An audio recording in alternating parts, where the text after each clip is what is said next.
Hello everyone, this is Josh Castle from the Monroe County Public Library. Today I'm going to talk to you about another digital creativity at home software that you can use for free. This time it's Tinkercad by Autodesk. And Tinkercad, if you're not already aware, is something that we use here at the library a lot to teach people how to do 3D modeling. And that's what I'm going to talk about today. So Tinkercad, like I said, is completely free. It has lots of resources on the website to learn. So there's teaching things where you can join a class and you can do this as like, a family or a group project and, kind of collaborate and stuff like that. They do have lesson plans directed at young learners for things like STEM and STEAM. And if you don't know about 3D printing or 3D modeling, you can take these lessons as well. So if you look to the grade levels, you can kind of like gauge like what the skill level is. And basically these things go through step by step of creating each of these little objects or scenes. So let's go back here. And what I'm going to do is go ahead and sign in. So this is a web app and you do need an account. But that said, the benefit of this being a web app is that it can really be used on pretty much any device that has internet capabilities and modern web browsers. So that said, I'm going to go ahead and sign in. And I already have an account, so let's go ahead and hit next and get my password in there. And now from this main page, we have several different things. So there's a gallery where you can take a look at other things people have made. Some people make some very complex models. They're pretty cool. So you can open them up and get inspired by their designs. Take a look at how they've done things. We have learning here, which is more of the lessons. And we have some models down here. So yours probably won't have models here. These are things that patrons have created, that we have created, that we think are pretty cool. There are lessons on circuits and code blocks as well. So code blocks is kind of like Scratch language, where it's a visually guided coding environment. You can use blocks to create 3D shapes. So if you like to think that way, that's great. There's circuit designing, so you can see if something that you've planned will work. So for instance, if you had a battery go into a light bulb, you can see, from the battery to the light bulb and see how that works and simulate it. That said, those are kind of outside the realm of 3D design. So I'm going to go in here and I'm going to go ahead and create a new design.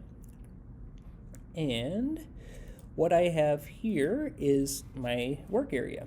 So this work plane is where you're going to be doing everything. We have shapes on the side, and these are just basic shapes. There's a lot more buried in there. We can import, we can export, and we can even turn our shape into Minecraft blocks or Legos, or I guess they're just called bricks on here. On the top, we have tools to copy, paste, duplicate, and delete things. Here, just zooming. These are getting different views on things, going to the home view. So this is just more for like how things look.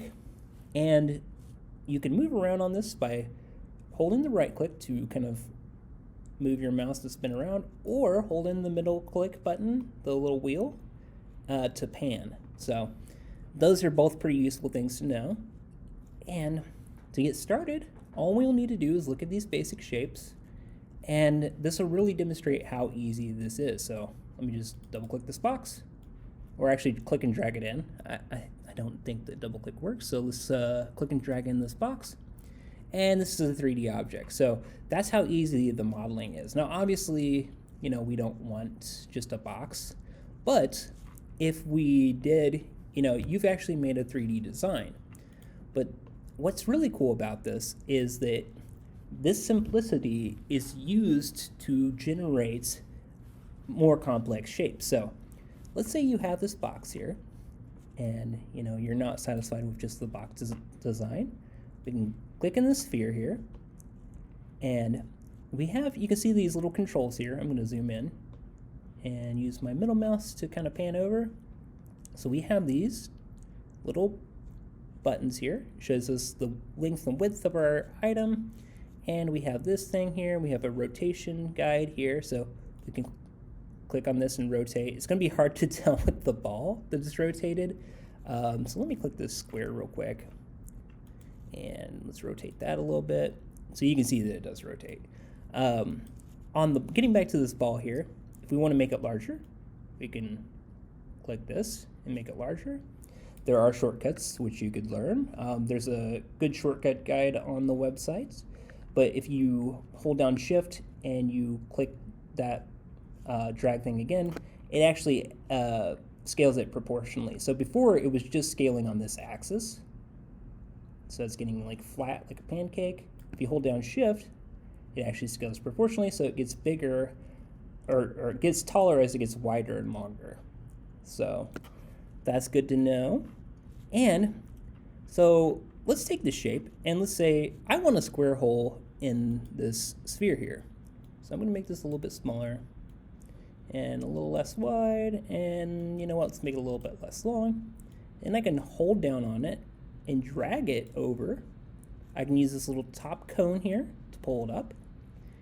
And then if I select both these items and I click join, which is right here, or group, this actually becomes one item.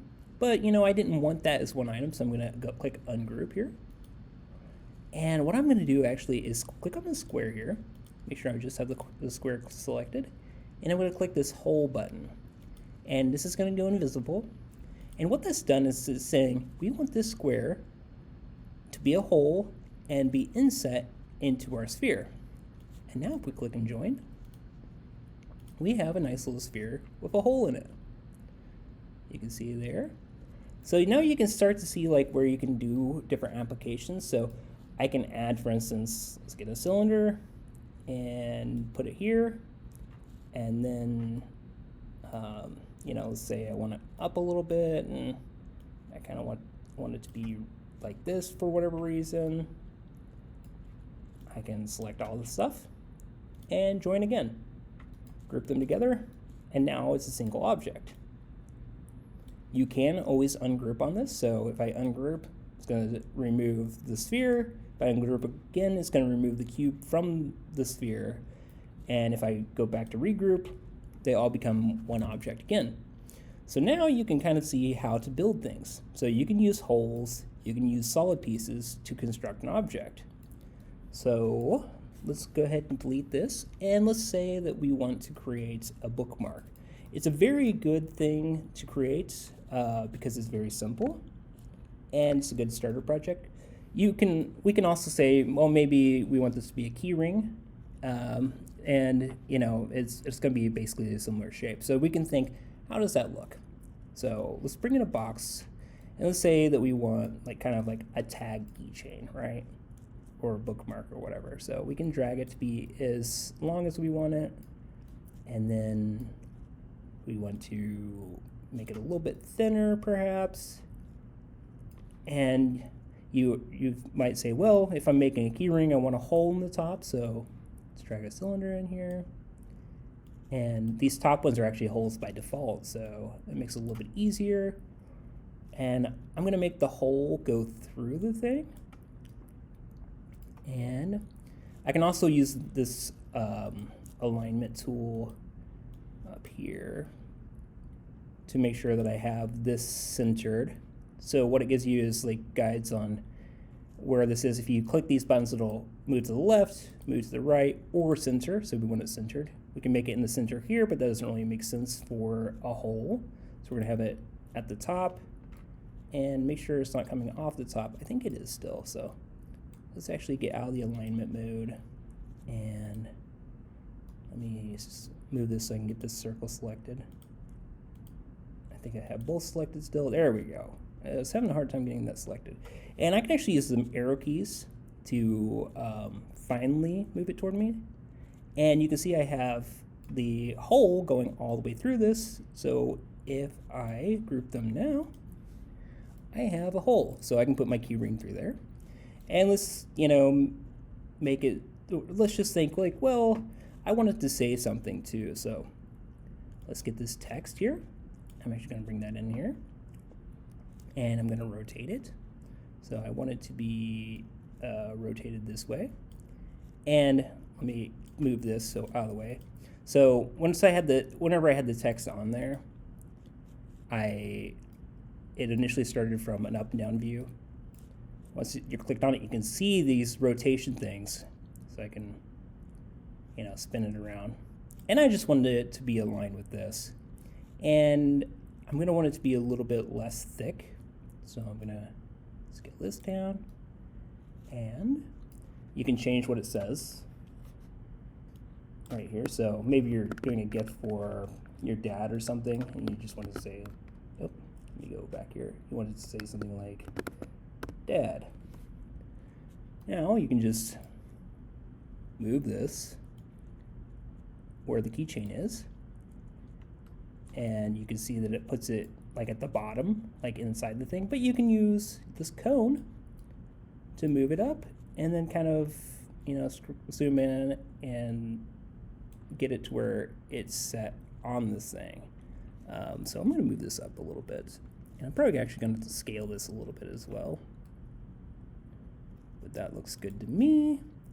And you can use colors on here. So this doesn't determine what color your 3D print will print in. It's just a way to visualize the different components. So, but I want this to kind of stand out. So I'm going to actually click the color, and I'm going to change this to green. And now you can see that it's going to actually put this onto this piece.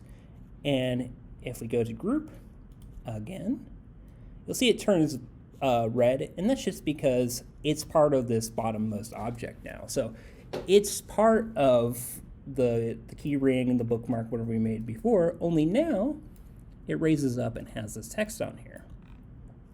So that's a lot of tools. I know that was a little bit quick, but basically all you need to know is that there are shapes, so you can easily, sorry I'm zooming in so much. I got a little carried away there, but there are shapes that you can easily scale. Well, I can scale this, and I can make it thinner, thicker. If I look from the side, I can move it up or down on the work plane, and then maybe I can put some stuff underneath of it. I can make holes in things.